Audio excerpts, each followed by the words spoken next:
Orang tua tahu nggak kalau bayi baru lahir itu harus di-screening. Dan screening ini tujuannya untuk apa sih? Tujuannya adalah jika misalnya ada penyakit tertentu yang berkaitan dengan kongenital, itu bisa diintervensi langsung dan hasilnya kalau misalnya ada penyakit tertentu itu, kalau diintervensi sejak dini itu bisa hasilnya sama aja seperti misalnya anak itu tidak ada penyakit kongenital. Dan apa aja yang harus di-screening kalau misalnya bayi baru lahir?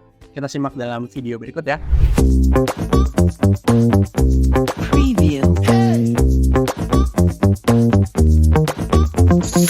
Pada perjalanannya orang tua misalnya punya bayi baru lahir, bingung apa yang harus dilakukan dan apa yang harus orang tua tanya ke dokternya. Kalau misalnya, dok, anak saya ada misalnya resiko dalam penyakit tertentu nggak, atau misalnya ada gangguan atau bawaan penyakit kongenital nggak yang harus diperiksain dan juga harus di screening. Mungkin kalau sekarang orang tuanya nanya ke dokter, dokter bisa banyak merekomendasikan. Jadi ada beberapa hal yang wajib harus diperiksa, yang nantinya kalau misalnya ketahuan ada sesuatu itu bisa langsung intervensi dan juga hasilnya bisa optimal. Misalnya pada beberapa hal yang ini sebetulnya juga wajib ya, kegiatan ini atau misalnya screening ini yang nanti bisa diperiksa di setiap anak itu lahiran. Yang pertama adalah screening hipotiroid kongenital. Apakah anak ini nantinya beresiko untuk terjadinya hipotiroid kongenital, yaitu kekurangan hormon tiroid yang nantinya berhubungan dengan growth hormone di kemudian hari. Bisa juga nantinya pertumbuhannya itu nggak sesuai, bukan dari masalah nutrisi tetapi dari masalah hormon. Dan ini harus diperiksa,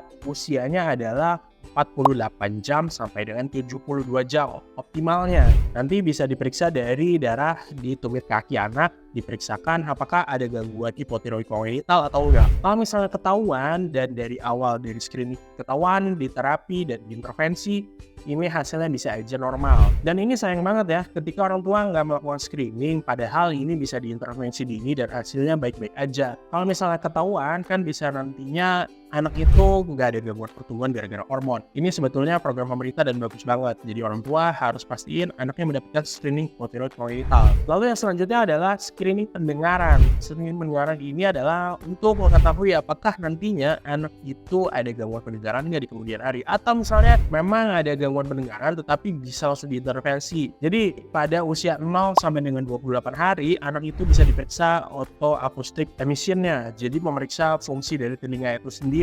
Kalau misalnya ada sesuatu hal atau misalnya ada kelainan, ini bisa diintervensi juga dan ini nantinya bisa memberikan hasil yang optimal juga. Terus selanjutnya adalah pemeriksaan jantung. Jadi pemeriksaan jantung sebenarnya simpel ya. Kalau misalnya ada kelainan jantung, ini bisa dilakukan kurang dari 24 jam, bahkan pada saat lahir kita bisa periksa pulse oximetry, itu melihat saturasi oksigen. Kalau misalnya saturasi oksigennya bagus, kita anggap anak ini tidak ada kelainan jantung. Atau misalnya pulse oksigennya ada sesuatu, dia saturasinya menurun, kita bisa langsung ke tahap selanjutnya untuk memeriksa ekokardiografinya. Jadi untuk dilihat gimana sih nanti bentuk jantungnya, USG jantung, jadi melihat fungsi jantungnya apakah ada kelainan jantung bawaan atau enggak. Dan ini juga bisa diintervensi ketika ada kelainan pada saat anak itu baru lahir.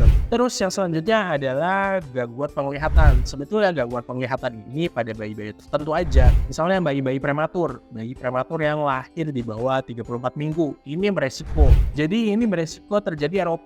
Jadi ROP adalah retinopathy of prematurity. Ini beresiko pada bayi-bayi prematur. Bayi-bayi prematur ini nantinya bisa aja ada gangguan penglihatan. Tapi kalau misalnya ada screening, bisa diintervensi dan hasilnya juga bisa normal-normal aja.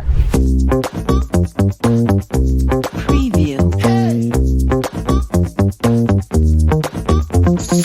Jadi kita wajib screening ya, bayi-bayi baru lahir atau screening newborn itu penting banget untuk nantinya kalau misalnya ada sesuatu kita bisa intervensi lebih dini dan hasil juga lebih baik. Dan ini juga akan meningkatkan kualitas anak itu sendiri di kemudian hari ya. Ketika misalnya ada sesuatu hal yang ketahuan lewat screening, bisa intervensi dan nantinya tidak ada disabilitas di kemudian hari. Jadi pastiin anak kita ter-screening ya.